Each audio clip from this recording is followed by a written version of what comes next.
I can recite that. Om Ajnanantimirandasya Jnananjana Shalakaya Chakshuru Militamena Tasmai Shri Guruve Namaha Shri Chaitanya Manobhistam Stapitam Yena Bhutale Swayam Rupa Kadamayam Dadati Shwapadantikam Vandeham Shri Guru Shri Utapadakamalaam Shri Guru Vaishnavamscha Shri Rupam Sagrajatam Sahagana Raghunatam Vitam Tam Sajivam Sadvaitam Savadutam Parijana Sahitam Krishna Chaitanya Devam Shri Radha Krishna Padan Sahagana Lalita Shri Vishakam Vitamscha He Krishna Karuna Sindhu Dinubandhu Jagatpate Gopesha Gopika Kanta Radha Kanta Namostute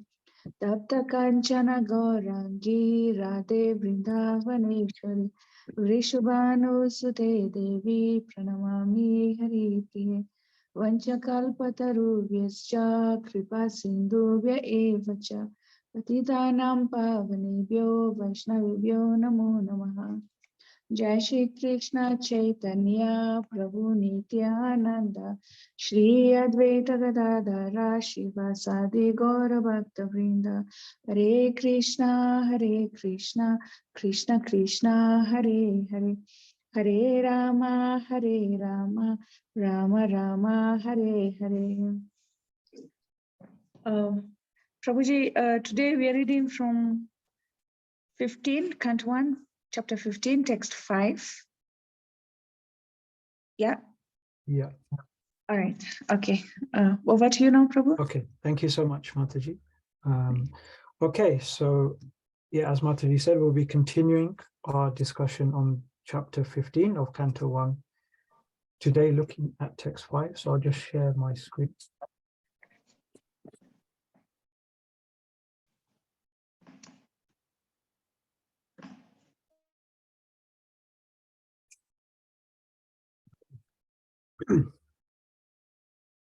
Om Namo Bhagavate Vasudevaya.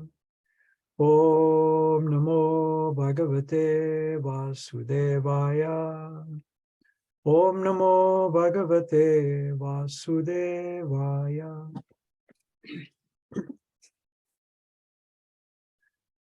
Arjuna Vacha. Vanchitoham Maharaja Harina Bandhurupina Yena me paritam tejo deva vismapanam mahat. So translation. Arjuna said, O King, the Supreme Personality of Godhead Hari, who treated me exactly like an intimate friend, has left me alone. Thus my astounding power, which astonished even the demigods, is no longer with me. Okay, so just before we go on to the purport, we'll just kind of remind ourselves what's happening here. So we can see that Arjuna has returned, and Maharaj Yudhishthir has been asking him various questions, sort of various Prabhupada says speculative inquiries, because Arjuna appears to be in a very somber mood. He is lamenting, and Maharaj Yudhishthira is trying to figure out what is the reason for your lamentation. And now we can see Arjuna has begun speaking. He's beginning to explain what has happened, and he's explaining, here that Krishna, who treated him exactly like an intimate friend, has left him alone. He is, he's returned back to his abode, and therefore Arjuna is saying not just Krishna has left, but when Krishna left, also Arjuna's own power left him as well. So this theme of Krishna being an intimate friend, I've kind of, if you can see on the first slide, I'm going to be focusing on that, at least for the beginning of this class. sort of focusing on this point about Krishna being an intimate friend, just to kind of set the scene a bit more, and then we will discuss Srila Prabhupada's purport. So again, just to continue setting the scene, we heard yesterday there was an explanation by Srila Prabhupada of this friendship between Arjun and Krishna. So just to remind us of what we heard yesterday, Srila Prabhupada, he said that the Lord's dealings with Arjun are displays of friendship of the highest perfect order. He was not only a well-wisher of Arjun, but actually a benefactor. And to make it still more perfect, the Lord tied him into a family relationship by arranging Subhadra's marriage with him. And above all, the Lord agreed to become a chariot driver of Arjun in order to protect his friend from warfare risks. So this is the purport to text 4, which Kamal Prabhu went through with us yesterday. So we can see how it's clearly quite an intimate friendship. It's not a relationship of awe and reverence. It is a very intimate friendship. We can see that Krishna was always Arjun's well-wisher. He was his benefactor. So he was always giving him benedictions and various things, giving him his mercy. And not only that, they had, it says here, Srila Prabhupada is saying, even a family connection was connected between the two of them through his marriage to Krishna's sister, Subhadra. And then also we can see in the Battle of Kurukshetra how Krishna was the chariot driver simply to protect Arjun from all risks. And just to give some further explanation from Srila Prabhupada, this is in a lecture given in Vrindavan, 28th of October, 1972, where again Srila Prabhupada is describing Krishna. He is saying, he is very intimate friend of the sadhus, of the devotees. He is everyone's friend. Suridam Sarvabhutanam. Bhagavad Gita 5:29. He is everyone's friend. God, Krishna, he is everyone's friend, but he is a special friend for the devotees. That is stated in the Bhagavad Gita. Because he's God, he's kind to everyone. Without his kindness, we cannot live for a moment. That is a fact.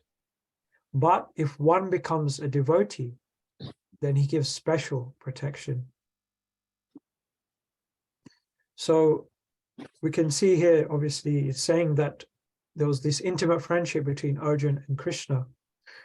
But what about everyone else? So, Srila Prabhupada is saying, no, he's not just friend of the devotees, he is the friend of everyone.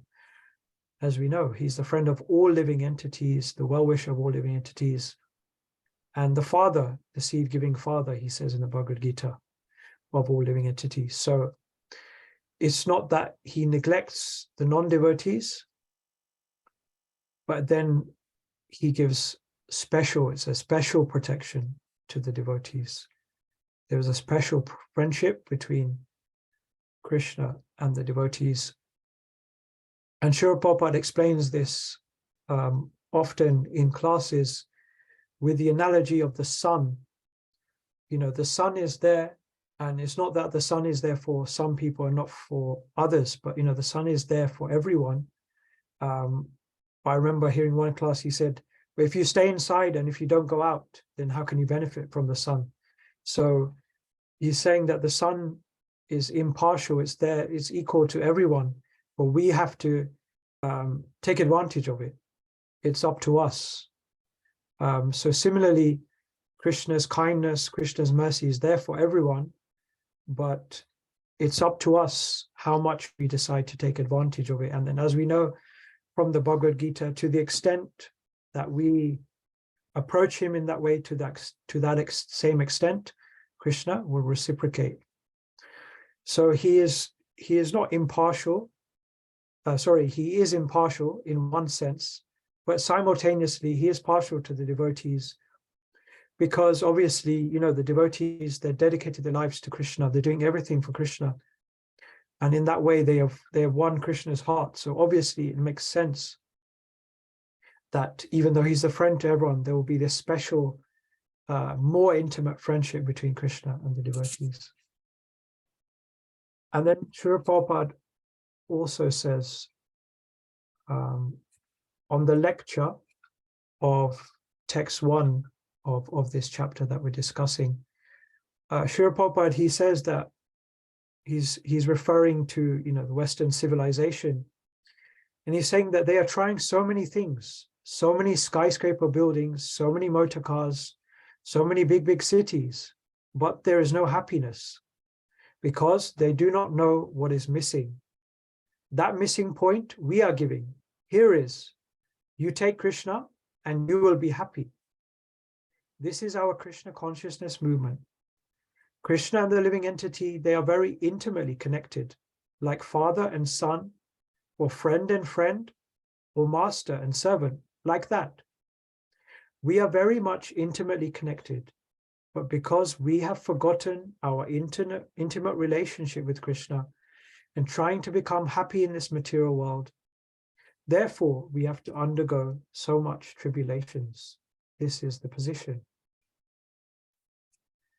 So we're seeing in today's verse how Arjuna is unhappy because of separation from Krishna, but Srila Prabhupada is saying it's not just Arjuna, it's all of us. We are all unhappy. Ultimately, what is the ultimate cause of our unhappiness? Srila Prabhupada is saying, because we have forgotten our intimate relationship with Krishna. So therefore, it's not just Arjuna, but all of us are unhappy. All of us are suffering because of separation from Krishna. And then Srila Prabhupada also says in the same lecture, these modern philosophers or scientists, they may suggest that they may go on thinking otherwise, that they can improve the world situation in their own way. But that is not possible. We are unhappy on account of being separated from Krishna. They do not know that, just like a child is crying. Nobody can say why he is crying, but actually a child is generally in crying condition, being separated from the mother.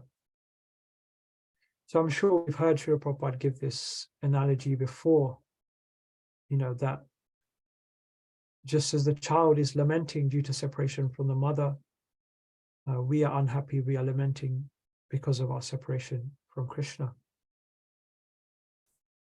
Okay, so now we'll go on to today's purport. Yeah, would anyone like to volunteer to maybe read the first section of the purport? Hare Krishna, Prabhu, I can read. Hare Krishna. Yes, please.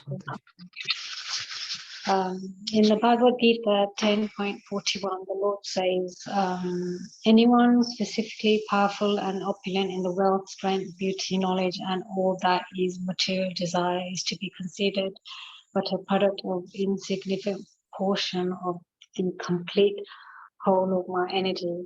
No one, therefore, can be independently powerful in any measure without being endowed by the Lord. Okay, thank you, Mataji. Okay. Okay, so yeah, so this point is very important here, that no one can be independently powerful in any measure without being endowed by the Lord. So ultimately, this means that Krishna is the source of all these things that's mentioned, like this power, opulence, wealth, strength, beauty, knowledge, all of these things. It all comes from Krishna. We cannot simply obtain these things by our own endeavor alone. Without being endowed by Krishna, we cannot achieve these things. And in the lecture which I mentioned just before, the lecture to text 1, Srila Prabhupada also mentions basically that you know, no one is independent. Everyone is dependent on the Lord. And we read this section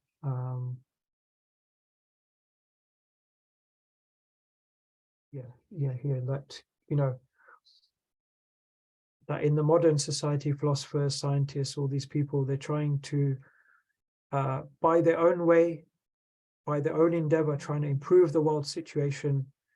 Ultimately, what they're trying to do is achieve happiness in their own way, separately from Krishna. But unless this is, sanctioned by Krishna, then it's not going to happen.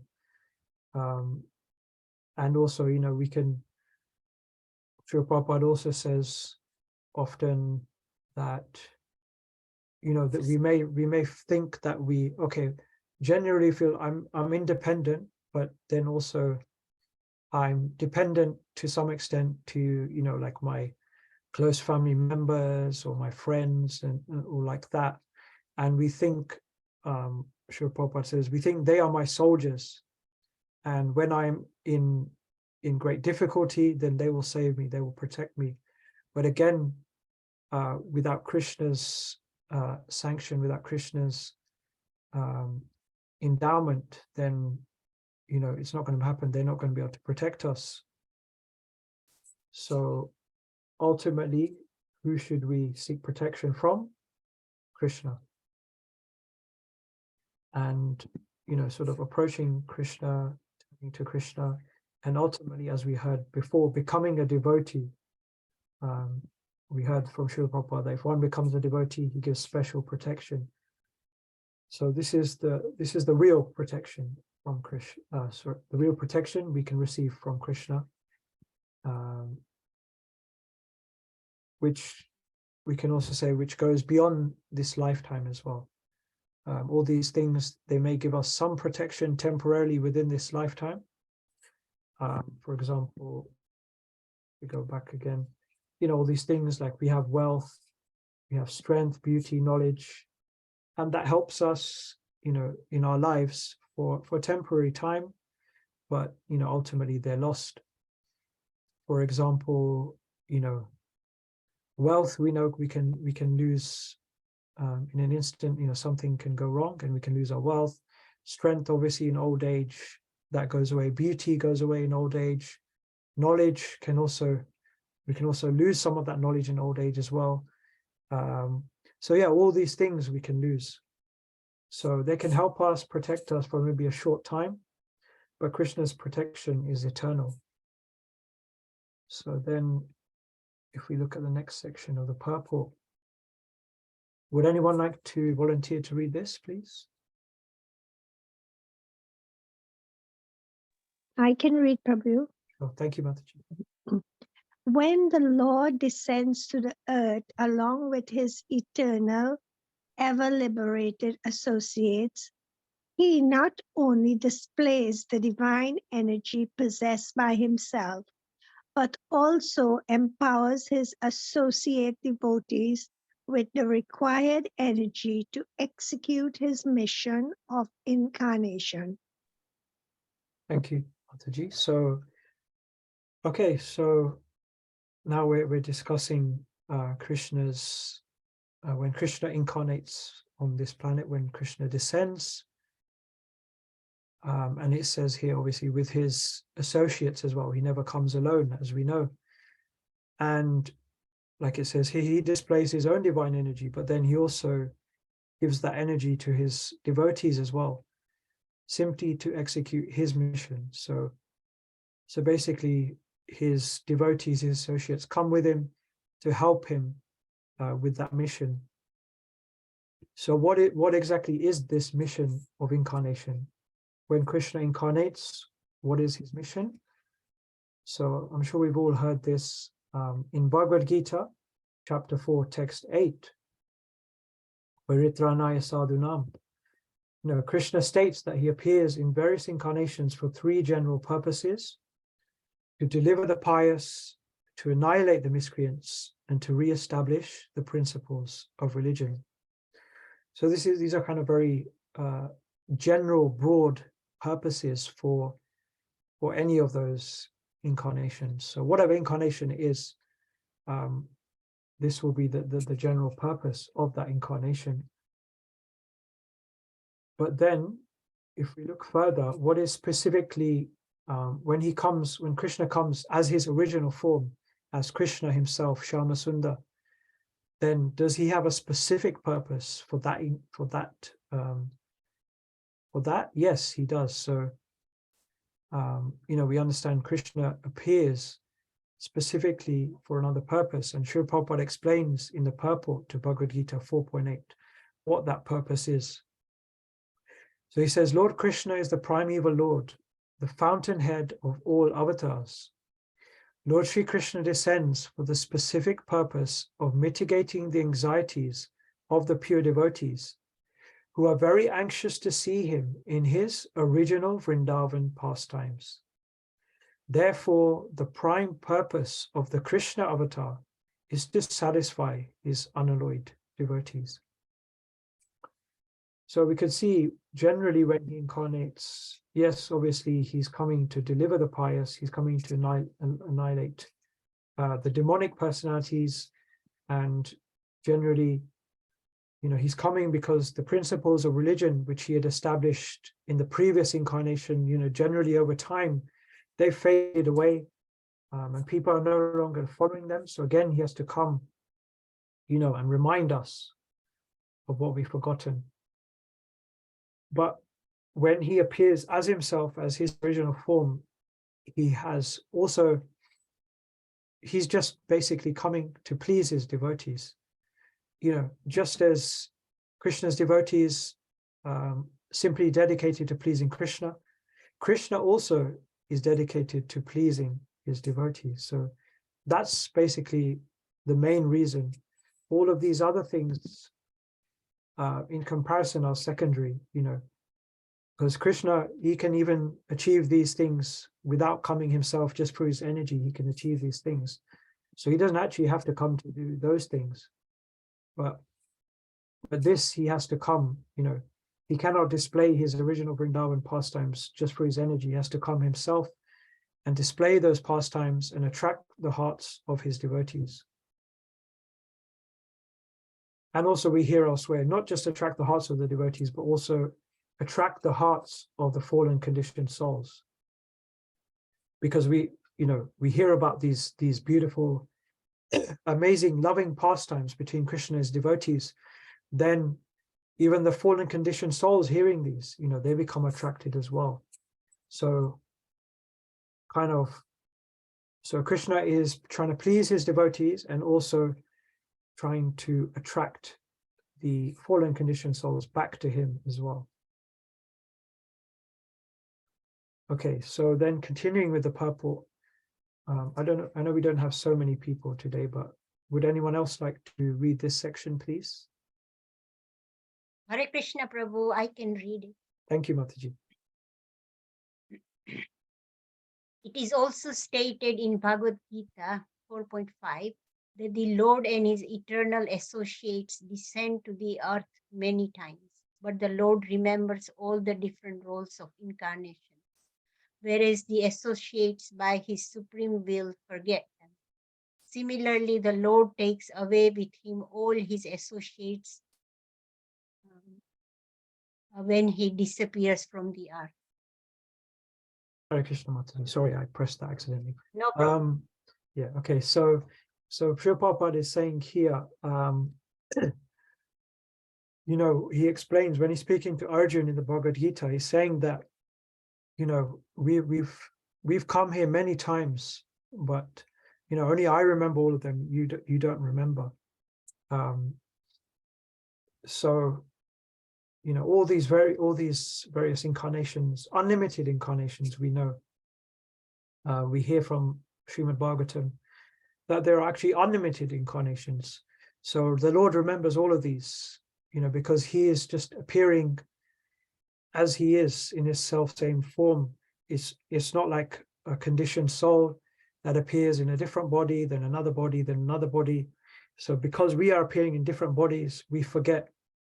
But because he is just appearing as he is, there's no Krishna's body and Krishna's soul. It's just Krishna. So there's no question of Krishna forgetting. But because we are taking birth again and again in material bodies, that is why we forget. Krishna explains to Arjuna. And similarly,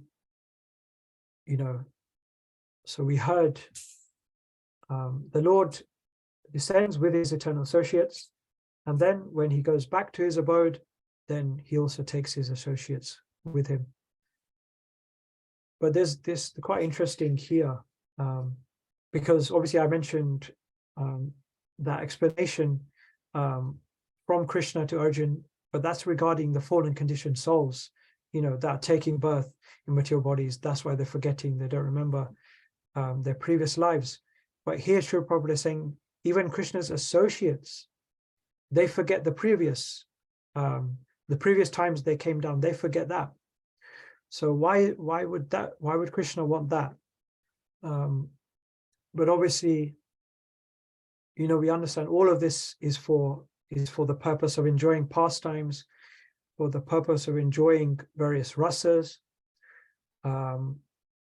So it's like, to give a mundane example of, you could say, like an actor. When an actor is taking part in a drama or a movie or whatever it might be, while they're playing that role, they're completely dedicated to that role. And it's almost as if their actual life, their day-to-day life doesn't even exist. Like they're just focused on that role, playing that character. And it's almost as if they actually, become that character. And that's what makes it, really engaging. It feels real, So similarly, we can try to understand in some way the pastimes between Krishna and his devotees, that they're just completely focused, completely fixed on what that role that they're playing. And if they're remembering all the other past roles, then it can be confusing. Even I mean, these are Krishna's devotees. Even for us, we can understand, if we just try and think about it, that if we remembered our past lives, it would be so incredibly confusing, and we wouldn't know who we are. We would think, am I this person or that person or that person or that person? It would never work.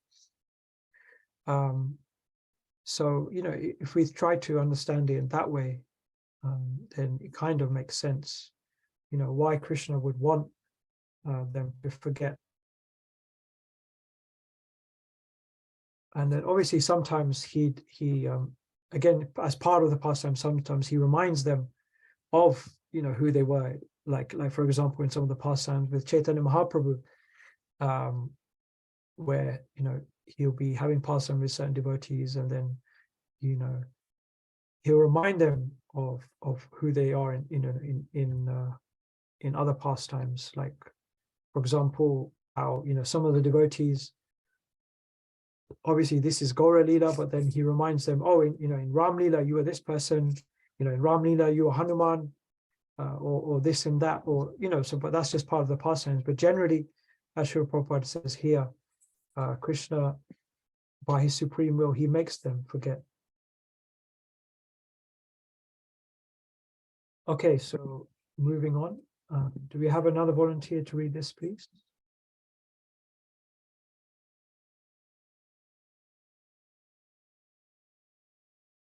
If not, someone who's read before, you can read again if you want. Krishna. Hare Krishna, Prabhu, please go ahead. Am I reading the screenshot? Yeah. Yes. Okay. The power and energy which were bestowed upon Arjuna were required for fulfillment of the mission of the Lord. But when his mission was fulfilled, the emergency powers were withdrawn from Arjuna, because the outstanding powers of Arjuna, which were astonishing even to the denizens of heaven, were no longer required, and they were not meant for going back home, back to God. Okay, thank you, Prabhu. Okay, so Srila Prabhupada is basically explaining that what Krishna gave to Arjun, Arjun's astounding powers, it says here, it's not just given whimsically, it's given for a specific purpose. And that specific purpose here is to fulfill the mission of the Lord. So that's all they're needed for. So once that is done, there's no reason to have those powers anymore. because they're not required for going back to Godhead. You know, after going back to Godhead, what is Arjun going to do with those powers? There's no need for those powers in the spiritual world. There's no use for them. So they're simply used for the mission of the Lord. So this mission of the Lord, as we heard earlier, it's in connection with the material world. It's the Lord coming down to the material world for that mission. So this mission doesn't happen in the spiritual world because that is, you know, that is back to Godhead. So in the spiritual world, everyone is there back to Godhead. Everyone is a devotee. Everyone is a pure devotee, and everyone is serving the Lord. So there's no need to. There's no mission of, you know, trying to attract the fallen conditioned souls, because they're all there in the material world. So in the spiritual world, Arjun has no use for these powers. So then Krishna takes them away. Because yeah, it's done. The mission is done, and then, as we know, Arjun and the other Pandavas, you know, their family members, they're now preparing. You know, Krishna's left, and now they're also preparing to leave Earth and go back to Godhead as well. So yeah, it's no longer necessary.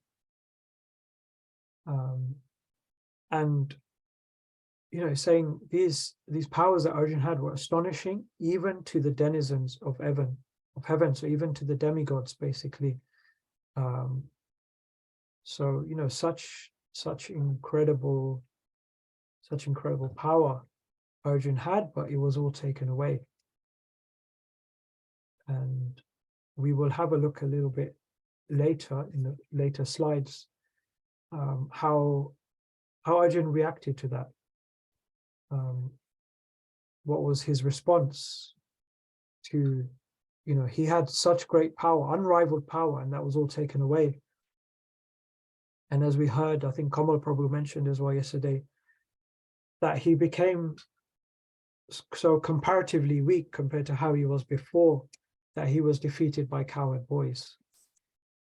So you know, imagine that, and then we will see a bit later how he responds. And then obviously in later classes on this chapter from other devotees, we will hear more about that as well.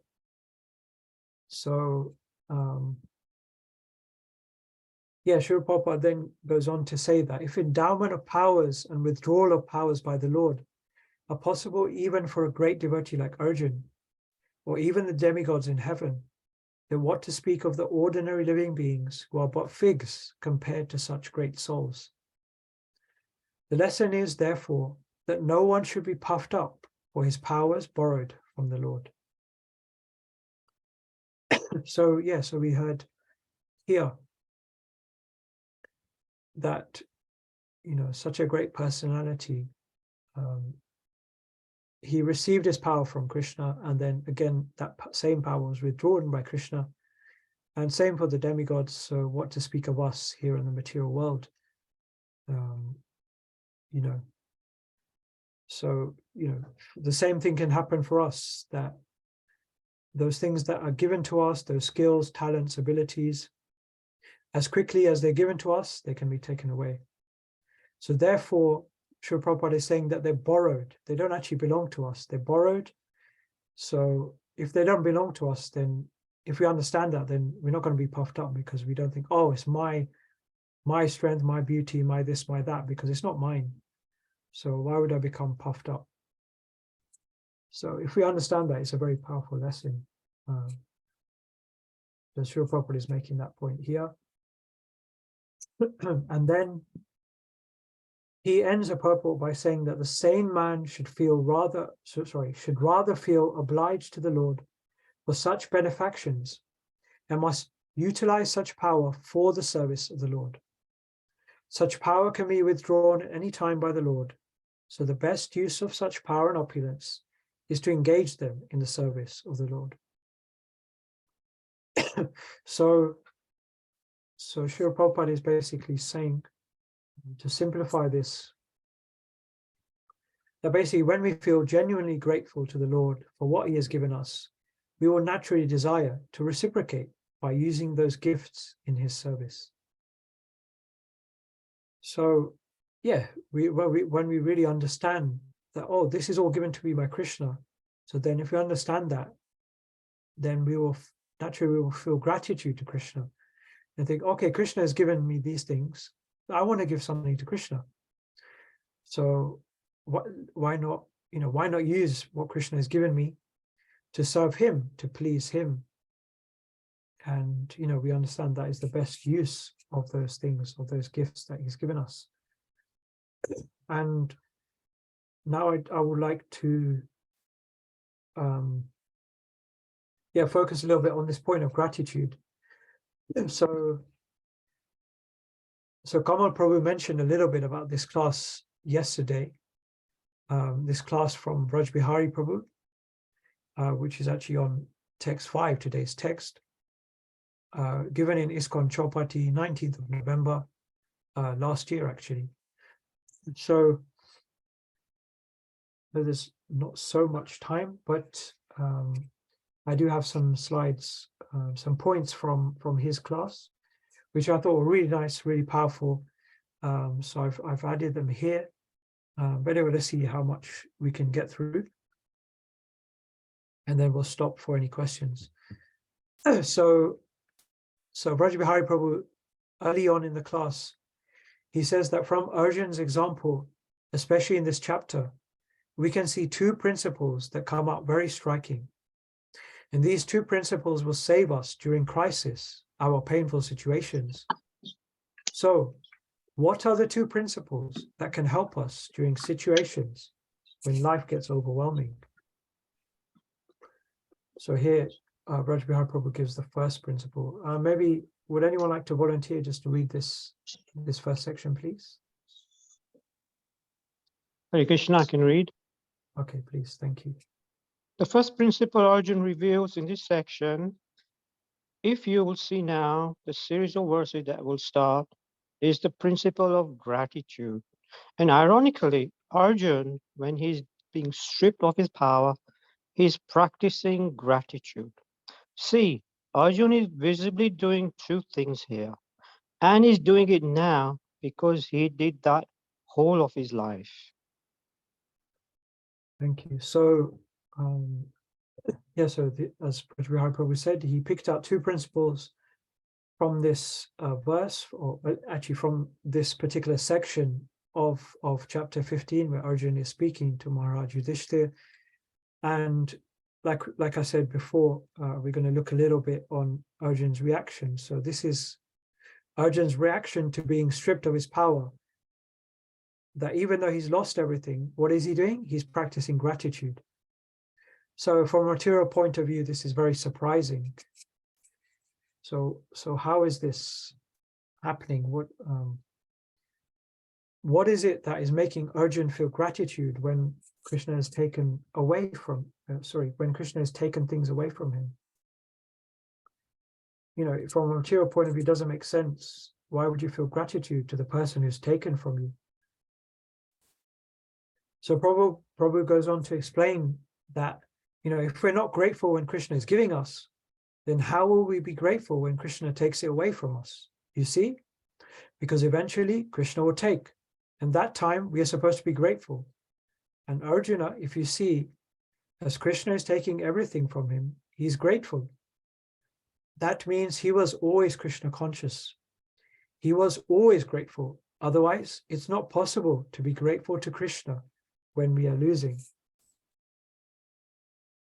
So we heard, so Arjun's powers have been taken away by Krishna, and Arjun is feeling gratitude to Krishna. So how is that? It's because even in the so-called good times, when Krishna is giving, he's feeling gratitude.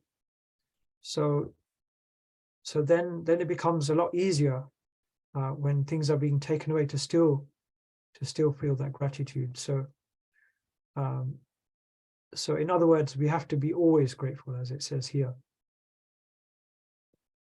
And Prabhupada says, always grateful, always Krishna conscious. They're kind of happening at the same time. They're happening simultaneously, because obviously if we're always conscious of Krishna, we're always conscious of our relationship with Krishna, then naturally, obviously, we're going to be grateful to Krishna, for everything that he gives and everything that he takes, because we understand whether he gives or takes is for our own good, ultimately. So then,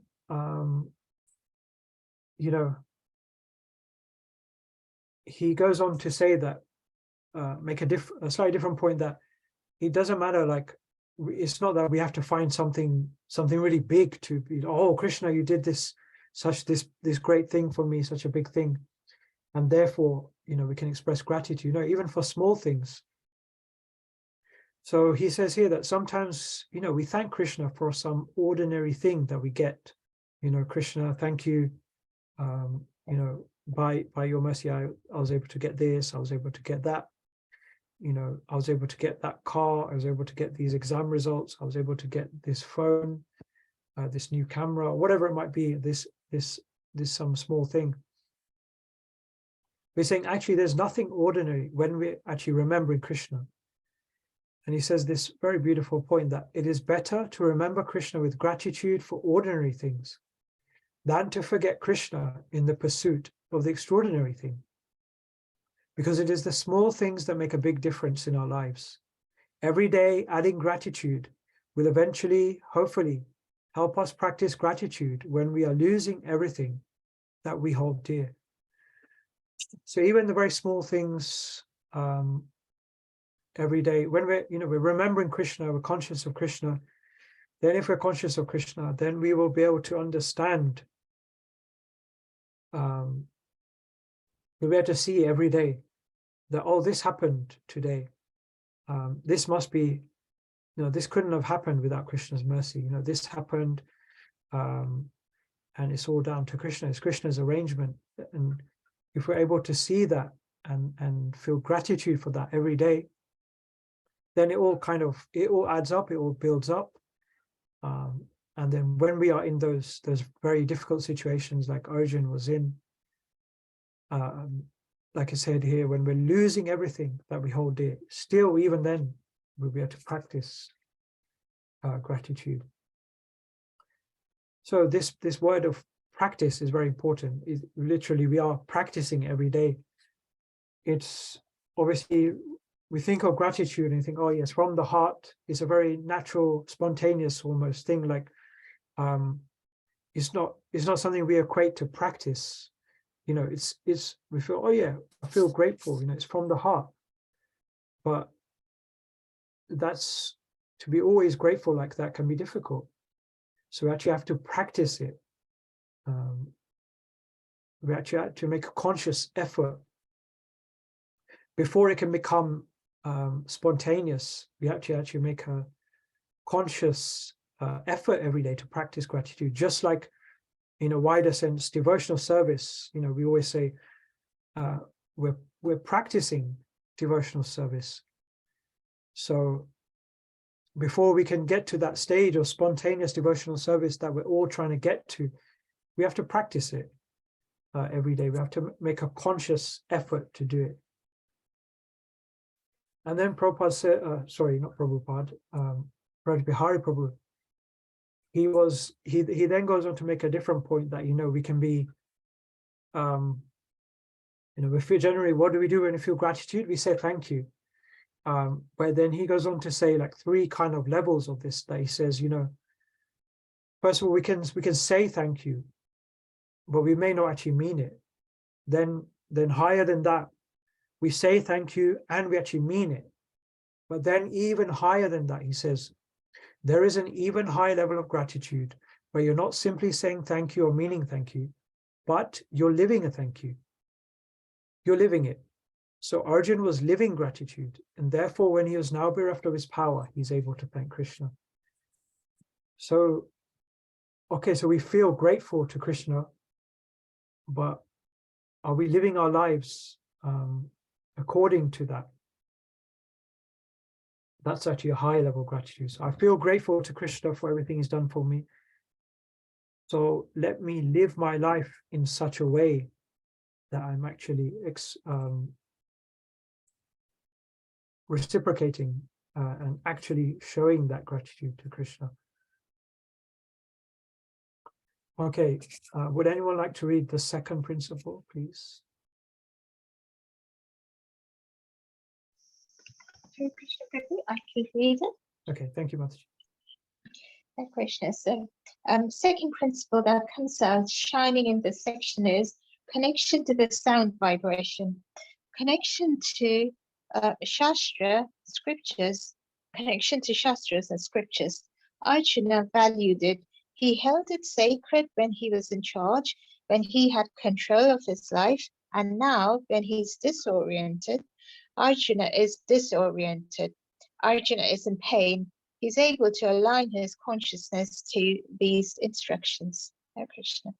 Hare Krishna, thank you, Mataji. So, okay, so the first principle is gratitude, and second thing is connection to Shastra, to scriptures. So Prabhu is saying that, before, when he's saying here that when Arjuna was actually in charge of his life, when he had control of his life, he really valued the scriptures and instructions, specifically the instructions that he received from Krishna, the Bhagavad Gita. He very much valued it. He lived his life according to those instructions. So now, when it seems like he's no longer in control of his life, he's very disoriented, he's in painful situation, he's lamenting, still, again, because he was practicing, because he was doing it before, he can do it now.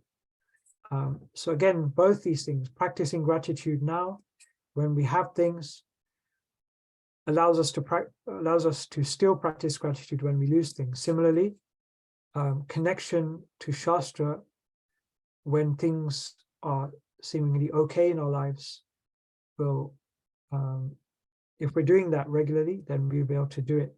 It will be a lot easier to do it when things are not going so well, or at least not going so well according to material point of view. And this last point is very important, that he aligned his consciousness to those instructions. And then he goes on to, okay, so he's remembering Krishna, his instructions, the Bhagavad Gita. So what is the effect of that? What is the result of that? And that is quite interesting for us to hear that as well, because obviously this can happen for us as well. So Raj Bihar Prabhu says that remembrance of Krishna, Krishna's instructions, Krishna's lotus feet, had two powerful effects on Arjuna's consciousness. Then he quotes Srimad Bhagavatam 1:15-29, so a later text in the chapter that we're looking at. So he doesn't. We're not going to go into so much detail in that. Obviously, that will be covered later. But Prabhu just explains. He explains this verse, and he says that this is Sutta Goswami saying this verse. So Sutta Goswami says that because Arjuna remembered Krishna's lotus feet, Vasudevangriya Anudhyana. So he's remembering Krishna's lotus feet. Two things expanded, or two things became very powerful. Paribrimhita Ramasa, which means with great intensity. These two things happen with great intensity. So what two things? First thing, bhaktya. So his bhakti, attachment to Krishna, grew. And nirmatita shesha, unlimited kashaya, it says in the verse, which means unlimited dirt from his heart vanished. So this is the power of connecting to Krishna's transcendental sound vibration. So as we heard, the sound vibration, it means that ultimately the scriptures, the Shastra, that is the sound vibration. That is the instructions of Krishna, or words of Krishna, like in Bhagavad Gita, or words about Krishna in Srimad Bhagavatam. But ultimately, it is all the transcendental sound vibration. So the same thing can happen for us, that our bhakti can grow and unlimited dirt from our heart can vanish. So I'll just speed up a little bit. We don't have so much time. I think there's just a few slides left. Prabhupada said, sorry, I keep saying Prabhupada. Raj Bihari Prabhu says that to be able to offer everything we have for Krishna's pleasure, that is the success of devotional service. Because eventually that's what's going to happen. Krishna is going to take away. So before he takes away, we give it to him. Then we are happy, we are peaceful. So two things, if we practice gratitude and if we connect to Krishna in the form of his sound, then we will be able to offer everything to Krishna and be peaceful. So he's basically saying that we do these two things, practice gratitude, connect to Krishna. What is the result? Then we get to this state where we're actually able to offer everything to Krishna, genuinely offer everything to Krishna, and we can actually be genuinely peaceful. And then, so this question came up yesterday as well. Vraj Bihar Prabhu says, sometimes I've seen devotees ask this question, that Prabhu, how can Bhagavatam practically help us? You know, I have a problem in my job, I have a problem in relationships. How can simply hearing Shastra, Bhagavatam classes, help us in our practical day-to-day life? And Prabhu says that actually it can help us. Why? Because when we are hearing Bhagavatam with faith, we're allowing Krishna to direct our lives. So we're saying that, oh, I have this problem in my practical day-to-day life.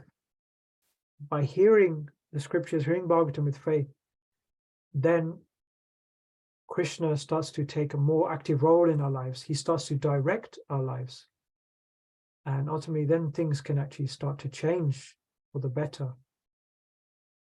And then, so then it does actually change our practical day-to-day life. How is that? Yeah, okay, so that's the last slide. This is the last point that I took from Raj Bihari Prabhu's class. He says, because Grinatascha Swacheshtitam, Srimad Bhagavatam 284, that we are working hard, we are putting effort to allow Krishna to enter our heart, then Krishna will take charge. Krishna will help us. So just on that part, so that's basically, so we're hearing this, it's like he says here, how can simply just hearing Bhagavatam, we're not even doing anything else, just hearing, it's basically, it's giving a message to Krishna. It's actually telling Krishna that, okay, he sees, okay, this person is actually now interested in hearing about me with faith. So he wants me to become part of his life. So it may not directly be doing anything in our day-to-day life, but it's telling Krishna that, oh, this person is now interested. Let me take a more active role in his life. So it's indirectly changing our day-to-day lives, because Krishna is the one who's directly doing it. But we are the one who actually needs to make that effort, putting that effort to actually hear about Krishna, hear about Krishna's devotees. Then he'll help us. And Raj Bihari Prabhu says, through this, our intelligence will be purified, our conscience will develop and evolve, and we will know exactly how to act. So obviously, ultimately conscience, that is telling us the right thing to do. That is ultimately the direction of the Paramatma, of the super soul in our heart. So our connection to that will develop. And because of that, we will know exactly how to act. And yes, we will make mistakes. That's okay. We will learn, we will grow, we will come closer to Krishna. And we will be able to go through the journey of life. So we can't underestimate the power and importance of studying scriptures and hearing Bhagavatam in a mood of gratitude. And that can help us navigate through our life in this stormy material world. So just to conclude, to summarize this part,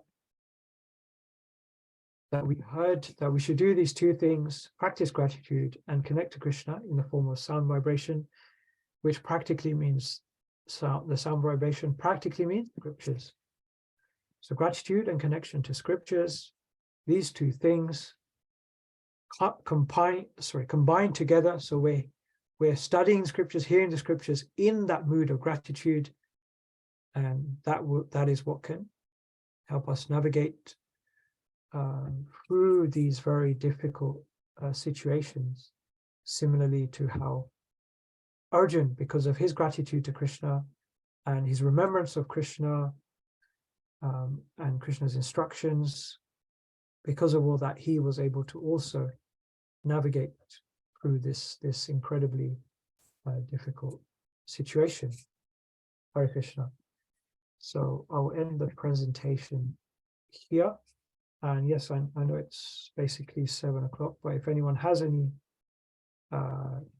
any quick questions or comments or anything, then please go ahead. Thank you so much. Hare Krishna.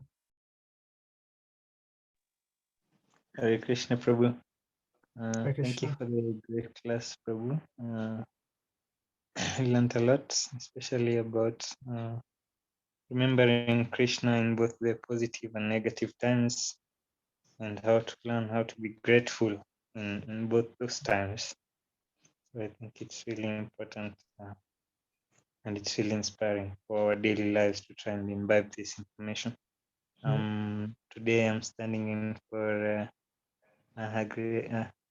for Mataji. She's not in today.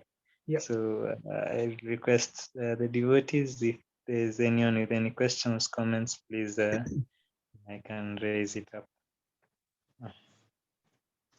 Hare Krishna. Hare Krishna, Mataji. I really like the lesson that Srila Prabhupada is reminding us, that we should not be so puffed up, Yeah. because he gives and he will take eventually. So we'd rather just give in advance before he takes it anyway, as it is going to take it. So it's good actually to use everything that we have for his service. And that was really nice. Yeah. Thank you. Yeah, thank you, Mataji.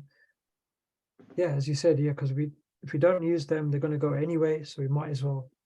Might as well, might as well, Right. Yeah. Thank you, Prabhuji. Anybody else? Hare Krishna, Prabhu. I also have a question that's quite maybe out of the topic for today a bit, but it's about the Pandavas. Is it true that they went to the spiritual world in their very self-same bodies? Their very bodies. I have not heard specifically about the Pandavas. I've heard other examples of other devotees, but not the Pandavas. I don't know if anyone else on the call has heard anything about that.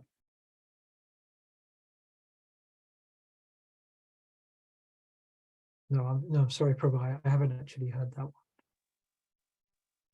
one. Okay. I think I might have read it somewhere, but I can't really recollect now. Maybe I'm going to do some research. Yeah, sorry, I'm not sure on that one. Any other questions? Okay, thank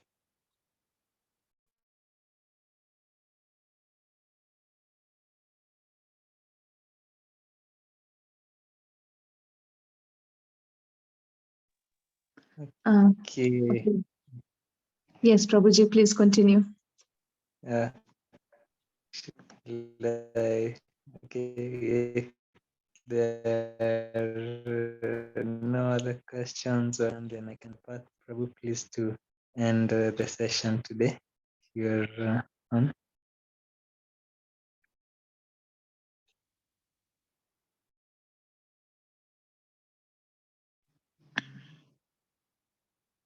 Haribol, Prabhuji might not be, he's not well.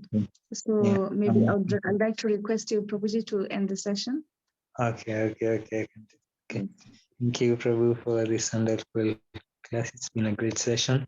Thank you. Since the time is already over, just like to say thanks for giving your valuable time to come and be with us, preparing such a great class. And thank you, and thanks to all the devotees also for giving time to be together in this Sangha every day and being together. So I request all the devotees please to unmute and chant the Hare Krishna mantra in glorification of His Grace Nikhil Gohil Prabhu. and the devotees, please always join it. Hare Krishna, Hare Krishna, Krishna, Hare Krishna, Krishna Krishna Krishna, Hare Hare, Hare Hare.